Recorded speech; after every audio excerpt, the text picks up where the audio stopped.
ആലപ്പുഴ വരുമ്പോഴത്തേക്കും ഏറ്റവും വലിയൊരു സന്തോഷം എന്ന് പറയുന്നത് ഇങ്ങനെ ബോട്ട് ഓടിക്കുക എന്നുള്ള ഒരു കാര്യമാണ്. ഇതിന്റെ ഏറ്റവും വലിയ പ്രത്യേകത എന്ന് വെച്ച് കഴിഞ്ഞാൽ ബോട്ടിന് ബ്രേക്ക് ഇല്ല.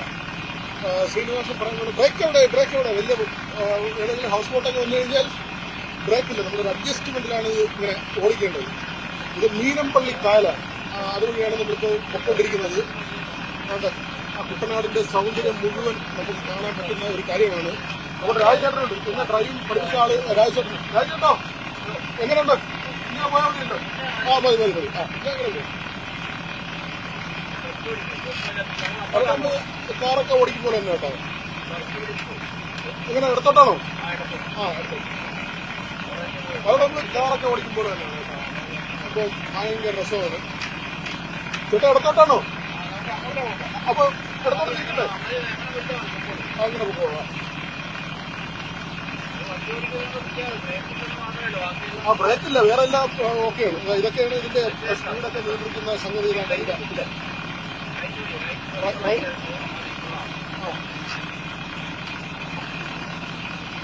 എന്ത് മനോഹരമായ ഒരു കാഴ്ചയാണ്. ചേട്ടാ ഈ 6 ബ്ലോക്കൊക്കെ എവിടെ വരുന്നത്? അങ്ങോട്ട് പോകണല്ലേ? അത് ശരി.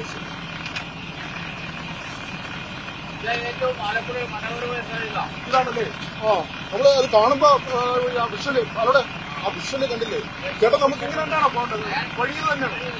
അങ്ങോട്ട് തിരിക്കണോ? അങ്ങോട്ട് ഓടിക്കട്ടെ, തിരിക്കട്ടെ. ആണല്ലേ? വേറെ ആരെങ്കിലും ബോട്ട് വരികയാണെങ്കിൽ ചേട്ടൻ ഇങ്ങോട്ട് പറഞ്ഞു കേട്ടോ. ബ്രേക്കില്ലാത്ത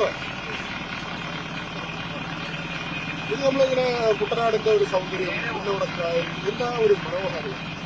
നമ്മളിങ്ങനെ വരുമ്പോഴത്തേക്കും ബോട്ടൊക്കെ ഓടിക്കണം. നമ്മൾ വെറുതെ ഇങ്ങനെ റോഡിൽ കൂടെ മാത്രം റൈറ്റില്ലേ? റോഡിൽ കൂടെ മാത്രം ഓടിച്ചാൽ പോരാ. നമ്മളിങ്ങനെ വെള്ളത്തിൽ കൂടെ ഓടിക്കണം. എന്താ അതിന്റെ ഒരു ഭംഗി. ചേട്ടാ സ്പീഡ് മതിയാവൂല്ലേ? സ്പീഡ് മതിയല്ലോ. ഇത് മതി. എന്നാ വേണ്ട, ഇങ്ങനെ പോയാൽ മതിയല്ലോ അല്ലേ? പറയട്ടെ, എങ്ങനെയുണ്ട് പറയട്ടെ? നമ്മള് കാർ ഓടിക്കുമ്പോൾ എന്താ തോന്നുന്നു? ഭയങ്കര രസമല്ലേ? ഈ കാലാവസ്ഥ നല്ല കാലാവസ്ഥയാണ്. ഇങ്ങനെ മഴ പെയ്യുന്നുമില്ല, എന്നാലിങ്ങനെ ആ ഒരു മഴ പൂരാപ്പത്തുണ്ട്. ആ കാർമേഘമൊക്കെ ഇങ്ങനെ ഇരുണ്ട് നിൽക്കുക. അവിടെ മതിലാണോ? ഇത്രയും അവിടെ മതിലോ അങ്ങോട്ടാ പോകുന്നത്. ചേട്ടാ തിരിക്കട്ടെ. ഹൗസ് ബോട്ടിന്റെ അങ്ങോട്ടാണല്ലേ? ഓക്കെ.